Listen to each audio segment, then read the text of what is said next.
Donc maintenant, j'invite Élise et Arnaud à venir nous partager leur expérience. Merci beaucoup.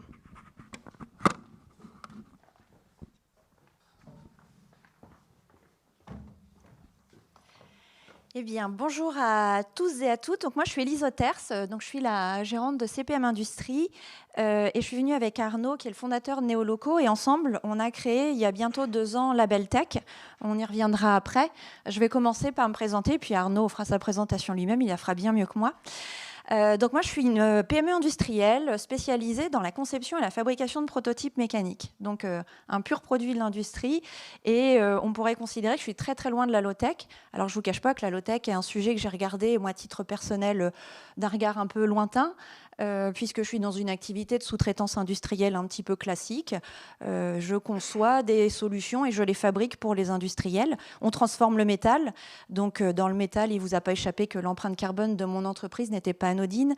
Et c'est plus le levier de réflexion qui a été activé dans mon esprit d'essayer d'imaginer comment je pouvais décarboner mon outil de production.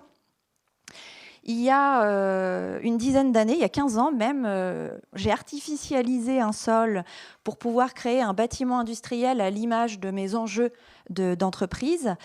Et j'ai eu un espèce d'électrochoc à ce moment-là, quand j'ai vu le premier coup de pelleteuse. Je pensais que ce serait un moment hyper symbolique et fort. Et en fait, ça a été une profonde déception parce que j'ai réalisé qu'on était en train de massacrer une biodiversité qui, elle, était là depuis des milliers d'années, des millions d'années. Et que moi, j'avais décidé qu'avec mon argent, je m'appropriais cette terre pour en faire une PME industrielle. On s'est attaché pendant 15 ans à essayer de réparer. Donc là, on est dans le scénario de l'ADEME de la réparation. Ça ne nous a pas empêché de continuer à conduire nos réflexions sur qu'est-ce qu'on peut faire pour compenser nos impacts et surtout qu'est-ce qu'on peut faire peut-être pour avoir une action significative. Donc assez rapidement, on a essayé de trouver des leviers de diversité d'activités professionnelles dans des industries qui correspondaient à nos valeurs. Moi, en 2010, l'essentiel de mon activité consistait à fabriquer des outils pour l'industrie de l'aéronautique. Donc, j'ai un outil carboné, je travaille pour une industrie fortement carbonée. Autant vous dire, je ne dors pas très bien.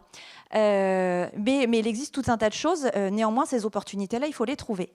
Et cette opportunité-là, je l'ai eue en 2020. Donc, j'étais en train de faire certifier mon entreprise ISO 9001, un truc très rébarbatif, mais néanmoins indispensable pour survivre dans l'industrie. Et l'ingénieur qui est venu pour cette mission me met en relation avec Arnaud, qui est boulanger torréfacteur et qui avait un four à concentration solaire pour la cuisson de son pain et de ses graines, qui n'était plus suffisant pour sa production, trop petit. Donc il est arrivé avec un cahier des charges assez simple. Je veux la même chose, en plus gros et en professionnel. C'est arrivé quelques mois avant le Covid, donc c'était une période finalement assez propice, à la fois en termes d'idéation du projet, parce que c'était quand même un cahier des charges assez atypique pour ma PME industrielle, je vous le cache pas. Moi, habituellement, on me demande de fabriquer des chariots pour lever des inverseurs de poussée. Donc là, le four à concentration solaire est quelque chose d'assez atypique. Mais néanmoins, j'ai d'emblée confiance en Arnaud. C'est un ingénieur. Je sens que techniquement, il est solide. Et puis, les 6 mois qu'on a passés ensemble à développer ce produit dans une période un peu particulière aussi, où on s'est tous un peu questionnés sur l'avenir de notre société, ça a été vraiment un projet super plaisant et qu'on a conduit avec assez peu de heurts, quasi d'une traite, sans jamais se disputer. Arnaud nous a fait pleinement confiance et nous, on lui a fait pleinement confiance sur l'usage qu'il ferait de ce four. Et à terme, en fait, on a tellement adoré travailler ensemble qu'on s'est dit, mais on ne va pas en rester là, parce que déjà, avoir développé un four à concentration solaire juste pour Néolocaux, bah, c'est bête. Est-ce qu'on ne pourrait pas le vendre à d'autres boulangers ? Alors après, on se dit, oui, mais si une entreprise fabrique des fours solaires et les vend, c'est plus de la low-tech. On sort un petit peu des clous. Néanmoins, est-ce qu'un boulanger a réellement le temps ? On sait tous combien un boulanger travaille beaucoup. Un boulanger a-t-il réellement le temps à fabriquer son four solaire ? Moi, dans mon entreprise, un four à concentration solaire, c'est à peu près 150 heures de travail. Qui a 150 heures, et encore faut-il être formé, a les outils pour pouvoir le fabriquer ? Donc en réalité, on s'est dit, peut-être que quelque part, la low-tech est quelque chose d'encore un peu exclusif. et pas du tout inclusif. Et en l'ouvrant à une plus large audience, peut-être qu'on pourrait la rendre accessible, tout en ayant toujours cette espèce de guideline où on doit garder à l'esprit que cette conception doit rester sobre, simple et répondre aux préceptes de la low-tech. Alors, c'en est plus tout à fait une en réalité. On peut lui donner tout un tas de noms. On lui en a donné plein de noms. C'est pas vraiment le plus important en réalité. Et donc, on a commencé à travailler ensemble avec Loïc, qui fait certes de la certification ISO 9001, est un ingénieur très pragmatique, mais néanmoins très intéressé par le sujet.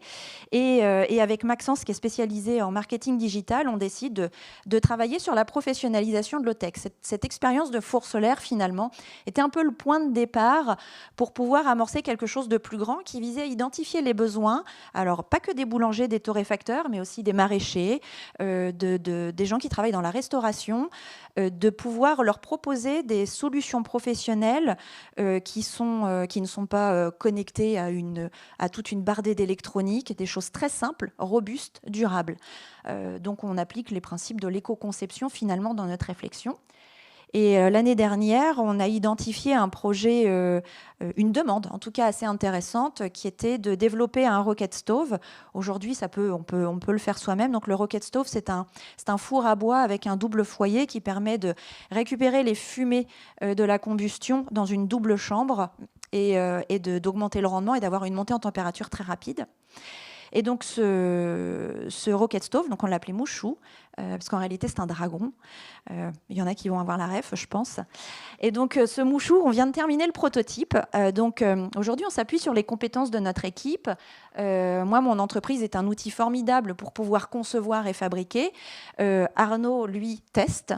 Et on a réuni autour de nous toute une communauté de gens très, très intéressés sur les sujets qui ont été évoqués, sur quel scénario d'avenir on peut imaginer, comment nos entreprises vont travailler demain, que ce soit un boulanger ou une PME industrielle, quelle est notre place et quelle est notre contribution dans tout ça, tout en essayant de garder une honnêteté intellectuelle et une intégrité sociale complète dans la démarche, ce qui n'est pas simple, parce qu'on est quand même guidé par le fait que nos activités respectives doivent rester rentables.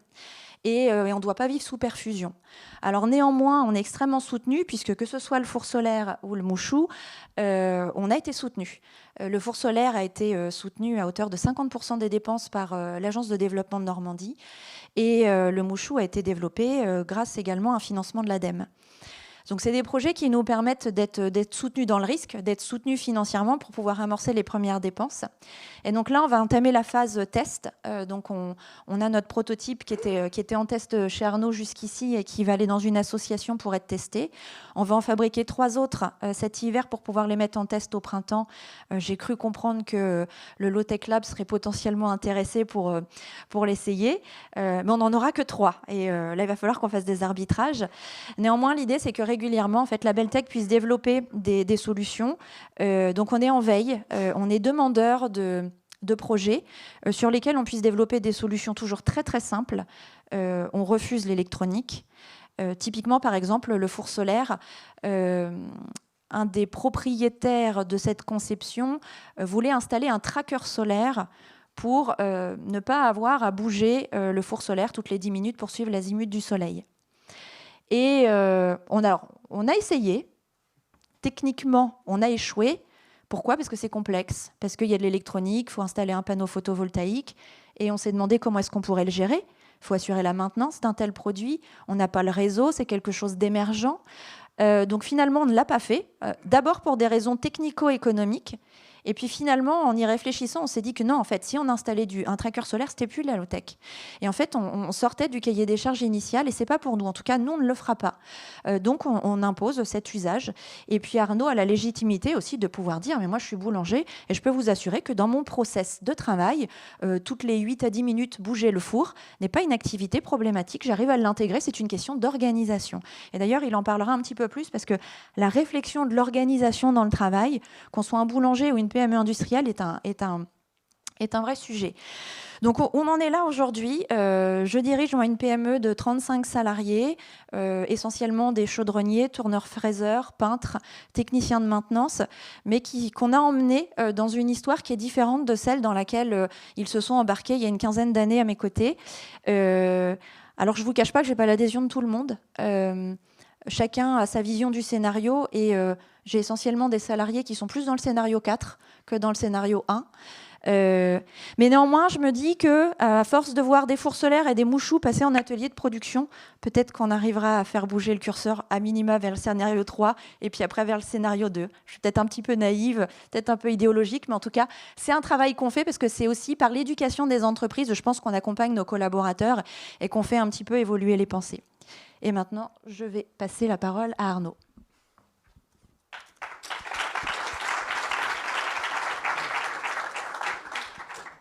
Merci Élise, bonjour à toutes et bonjour à tous.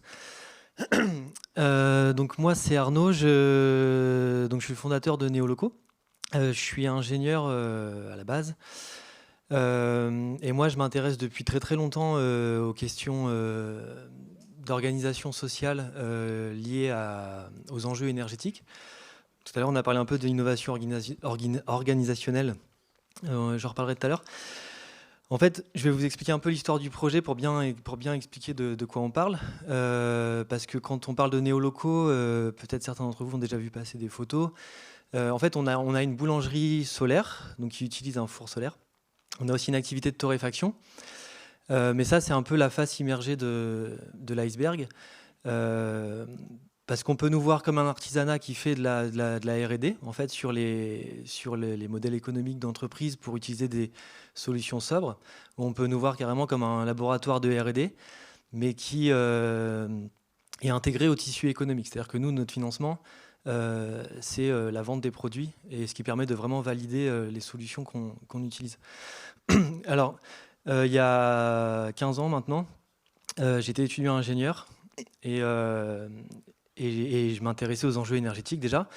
Et donc on a fait un voyage d'études sur l'énergie dans plus d'une vingtaine de pays, justement pour voir comment on allait bien pouvoir s'en sortir sur les enjeux qui allaient pas manquer d'arriver maintenant et puis qui vont pas manquer de continuer dans les années à venir.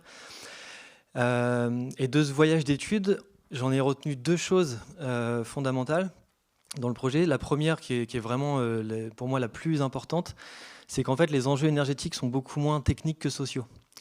C'est-à-dire qu'il y a énormément de... On peut pas gérer le problème sans se poser la question de l'organisation sociale. Et du coup, les scénarios de l'ADEME le montrent bien, c'est qu'on commence par poser des scénarios de société avant de savoir quelle technologie il va bien falloir développer. La deuxième chose, c'est que j'ai rencontré en Inde l'équipe avec laquelle on a créé SolarFire Concentration, et donc qui conçoit les fours solaires Lightfire qu'on utilise à Néoloco et qui sont fabriqués chez CPM par Élise. Voilà, donc moi j'étais directeur technique de SolarFire pendant pas mal d'années pour développer des fours essentiellement en Afrique et notamment dans pas mal de pays où Orange est présent, je pense. On a déjà essayé de discuter des choses autour de ça à l'époque. Et fidèle à ce que j'avais appris pendant le voyage d'études sur l'énergie, assez rapidement, quand on a réussi à faire des fours à pain qui étaient performants pour les boulangers en Afrique, au Kenya, etc., moi j'ai commencé à faire une activité de boulangerie en parallèle. Parce que dans l'histoire des techniques, vous pourrez chercher partout où vous voulez, il n'y a jamais une nouvelle technologie qui est arrivée sans nouveau savoir-faire. Et donc, c'est pas en mettant des fours solaires chez les boulangers de quartier qu'on va faire des boulangeries solaires. Il faut réinventer les savoir-faire, il faut questionner tout ce qui se fait dans la boulangerie. Et donc, nous, c'est ce qu'on a fait. Là, le petit livre qui sort là, ça s'appelle La boulangerie solaire, mais en fait, ça ne parle pas de boulangerie. Si vous voulez, ça prend l'excuse du pain, qui est un symbole en France, pour montrer comment un autre modèle énergétique est possible, à l'échelle de l'artisanat, mais pas que. Voilà. Et donc, cette notion d'organisation, on la retrouve vraiment dans Néoloco aujourd'hui. Et donc, moi, j'ai commencé à faire du pain, et par exemple, ça a permis d'adopter des savoir-faire type un des plus simples que je peux vous donner, que beaucoup de gens connaissent, c'est le pain au levain, qui a beaucoup d'avantages nutritionnels, etc., mais qui d'un point de vue ingénierie du métier, si vous voulez, c'est un pain de conservation, c'est un pain qui va se conserver 7 à 10 jours, et donc il n'y a pas besoin qu'il y ait du soleil tous les jours pour avoir du pain tous les jours. Donc là on commence à voir un peu se dessiner le modèle d'activité. Ce qui m'a permis, notamment à certaines occasions, d'apprendre à des boulangers en Afrique à faire des pains au levain pour tirer le meilleur parti de leur four solaire, qui lui a un accès intermittent à l'énergie, on ne peut pas forcément cuire tous les jours. Voilà. Et en parallèle avec SolarFire a développé pas mal de projets sur la torréfaction. Et moi j'ai suivi un groupe de femmes au Kenya qui faisaient de la torréfaction de cacahuètes.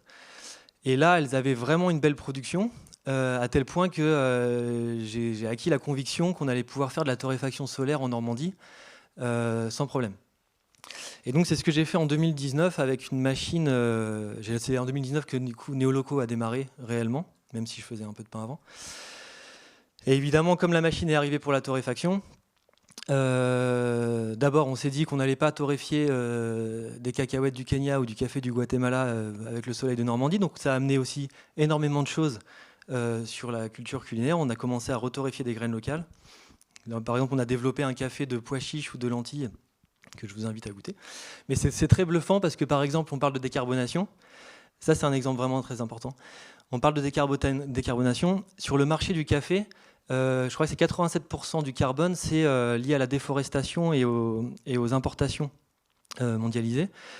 Nous, on démontre, si vous voulez, que le café, en fait, c'est pas. Il y a une barrière culturelle qui nous fait penser que le café, rien ne peut le remplacer. Mais en réalité, en Italie, on consomme 20% d'orge, donc c'est de la culture locale. On pense l'Italie comme le pays du café, mais en fait, c'est le pays de la torréfaction. 20% du café en Italie, c'est de l'orge. Et nous, nos produits, qu'on a appelé l'éveil à résistance, qu'on n'a pas le droit d'appeler ça le café, on a gagné des prix culinaires pour ça, on a le droit des tests consommateurs, et ça démontre que 68% des gens sont convaincus en remplacement du café. C'est-à-dire que s'il y avait ça dans les cafetières, là pour les pauses, en gros, il y aurait sur 10 personnes, il y en aurait 7 qui ne verraient pas la différence. Donc ça veut dire que sur le marché du café, on peut relocaliser 20 entre un tiers et 2 tiers du marché du café avec de la production locale. Et du coup, par un changement d'habitude culinaire et d'organisation, on économise 87% du carbone. Et là, on n'a pas encore parlé qu'on peut le torréfier au solaire, même en Normandie, etc. Voilà. Donc, on a ces deux activités-là. Et en fait, en faisant ça, on y allait de manière empirique et avec beaucoup de réflexion sur l'organisation de l'activité. Et en fait, on s'est rendu compte qu'on a développé une méthode d'organisation qui est hyper intéressante parce qu'elle a fonctionné pour la boulangerie, elle a fonctionné pour la torréfaction. Et la question s'est posée, mais alors, dans quel autre secteur d'activité artisanale on peut appliquer la méthode qu'on a appelée la méthode TELED, ce qui signifie tâche énergivore lorsque l'énergie est disponible, et à quelle autre échelle? Est-ce qu'on peut l'utiliser à l'échelle industrielle? Je vous donne la méthode en 4 points, et elle est intéressante. Alors, premier point, vous listez toutes les tâches de l'entreprise. Donc ça veut dire, pour une activité de torréfaction, ça veut dire, nous on fait de l'emballage, de la torréfaction, de la livraison, de la comptabilité, du démarchage, etc., de la communication, etc., etc. Vous listez les tâches énergivores. Donc dans la torréfaction, c'est la torréfaction, les tâches énergivores. Et en faisant ce travail-là, vous vous rendez compte que la torréfaction, c'est 15% du temps de travail. Donc en fait, l'enjeu qui paraissait insurmontable d'aller voir un torréfacteur de café au gaz, par exemple, ou électrique, et de lui dire mais vas-y, organise ton activité pour fonctionner sur l'énergie intermittente, ce qui paraît insurmontable à n'importe quel torréfacteur ou boulanger, là vous lui dites est-ce que tu es capable de prioriser 15% de tes tâches de travail les jours où il fait beau? La réponse, elle est évidemment oui. Même en Normandie, il y a plus que 15% de soleil dans l'année. La probabilité est largement au-dessus de ça. On est plutôt autour de 42%. Donc c'est très facile. Même pas besoin de travailler les week-ends, etc. Et après, vous gérez un stock.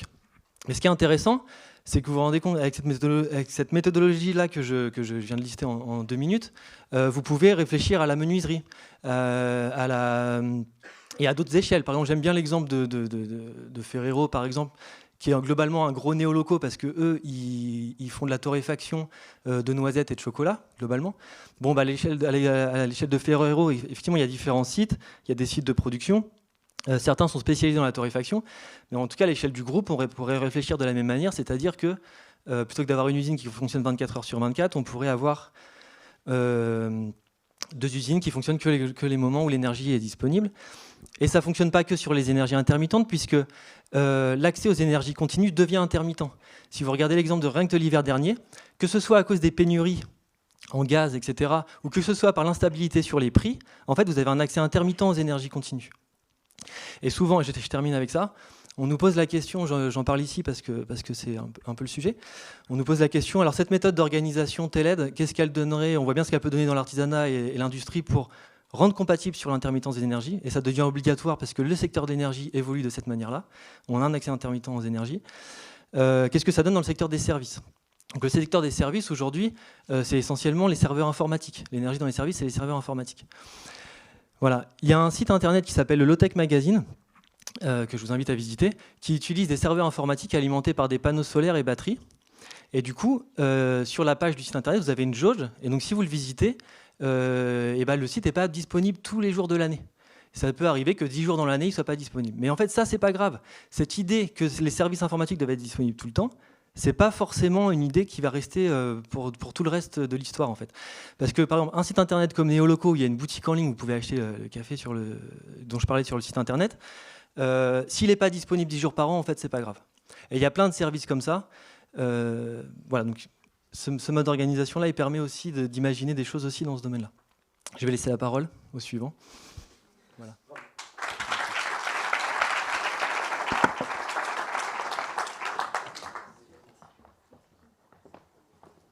Merci beaucoup, Élise et Arnaud.